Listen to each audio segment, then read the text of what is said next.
Well, no doubt, we're disappointed here with the end result. Played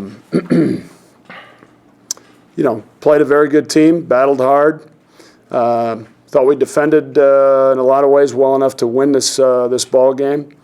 Offensively, good looks at times were hard to get because of their defense, and that's a credit to them. But we did have some good looks that we just needed to make more of. And we think we're a good shooting team, and didn't shoot as well today. It's a setback, but it's not going to make or break our season by any means. We've got a group of high-character guys that are really hungry, and we'll go back, we'll watch the film, find ways where we can play better and coach better, be better for our next game. Questions? Stay committed to the 3 points throughout the game. Was that what you planned the whole way through, especially at starting 0 for 6 and I think 1 for 13 in the first half? Absolutely. Yeah, we're very intentional with getting clean 3-point shots. We think that's really a strength of our team, and we'll continue that throughout the season. Brock, you got this to I think a 1-point lead, maybe with 13 or so minutes to go, and then it seemed like a string of one and dones. Yeah. Was that quick shots? Was that just them dialing up the defense? What happened? Yeah, it was eight straight possessions that we were unable to cash in on after starting the half, scoring 4 of the first 5 and 7 of the first 10. And we take a 1-point lead at 37-36 and then go 8 straight without scoring. And, obviously going to have to go back, but in thought, there might have been a couple of quick ones, but, I thought they were decent shots. I know at some point in the second half, well, actually to start the second half, we kind of adjusted offensively and tried to go to a little bit more of a spread attack with maybe more ball movement, player movement. And what's tempting in that is even after 1 or 2 passes, we might feel that we've got something good. That's the game of basketball. It's like a kid walking around a candy shop, and you want to grab that first piece of candy that you see. And if you walk around a little bit longer, you might find something better. And but again, we want to be aggressive. We want to be on the attack. We want our opponent to be on their heels. And we'll just have to go back and look at it, Andy. CJ, what does it mean? There's always that chicken and the egg. You got to win to get the crowd that helps you guys. What did it mean for you to come out, for you guys to come out and see that kind of a crowd today? It definitely meant a lot to us. A lot of energy in the place.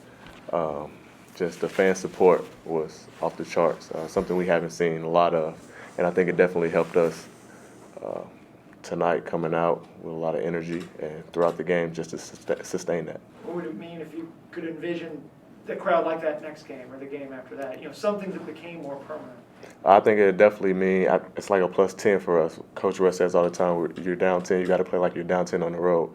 Well, that crowd is our +10, and I think going forward, it'll help us a lot. Mm-hmm. Does dealing with that volume change the way you coach, or change the way you play on the court when it might be a little bit tougher to communicate when they're staying that loud through timeouts? Quite honestly, our communication continues to get better and better and better, whether it's at Wells Fargo against Iowa State or at Wichita or at Illinois State or here in the Knapp Center.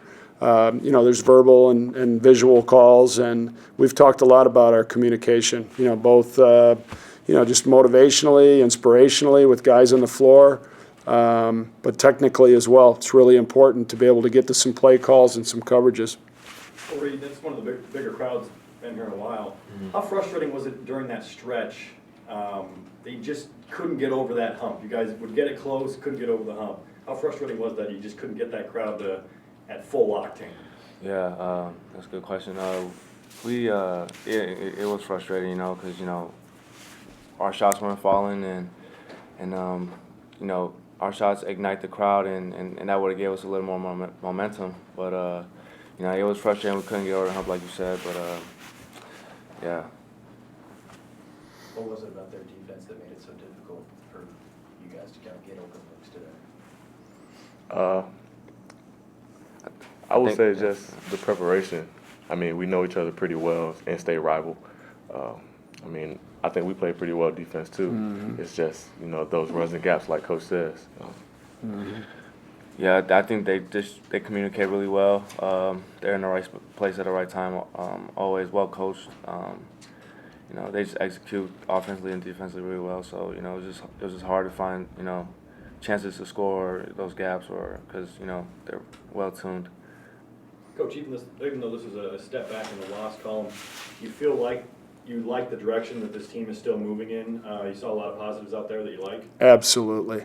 Absolutely. These guys prepared well. Their mindset was very good.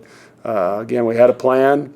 And, you know, we've talked with our guys that, you know, you go into a game with a plan and with plan B. But it's during the game. You better be ready for, you know, plan C and D. And every game's different. And you have to be able to adjust, and you have to be able to find a way to crack that puzzle as, you know, offensively, you know, what it's going to take to get clean looks. You know, they were switching ball screens and off-ball screens with the 4. We were aware of that. We got to some switch package things where we felt we had an advantage.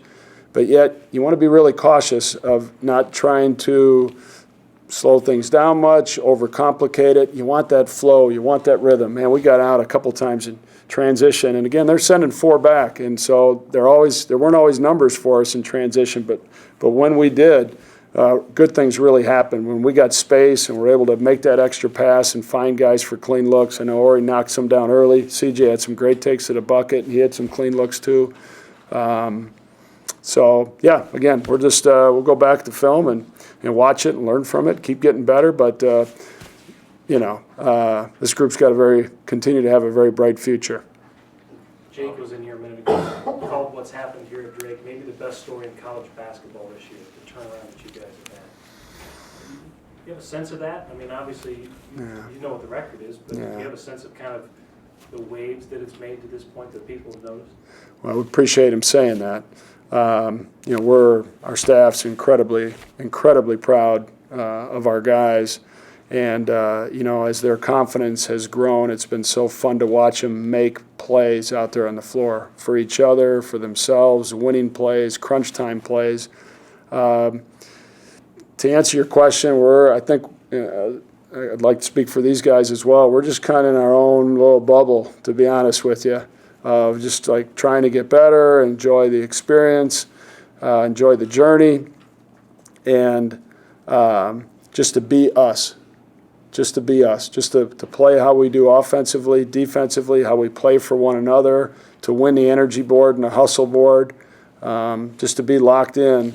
And I suppose when the season's all said and done, we'll kind of take a little bit more of a closer look at it to see what we've accomplished. But right now, you know, our sleeves are rolled up and we're just digging in. You know, we say after big wins, it's a euphoric feeling. And then you ask yourself the question, who's next? And here it's a disappointing loss. It's a setback. But again, we say, who's next?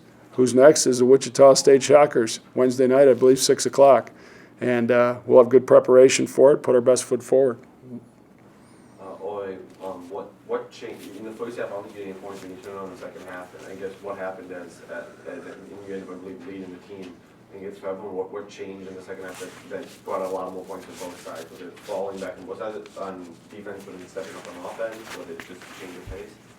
I think for us, we had a sense of urgency. You know, beginning of the game, we spotted them 12 points down 2-14. You know, and we didn't come out with that sense of urgency like we needed to have. And I think in the second half, we just needed. We understood like shots are gonna fall, and we just had to have that sense of urgency and execute our plays down the stretch and just, you know, and just be there for each other, find an open man, and just knock down shots.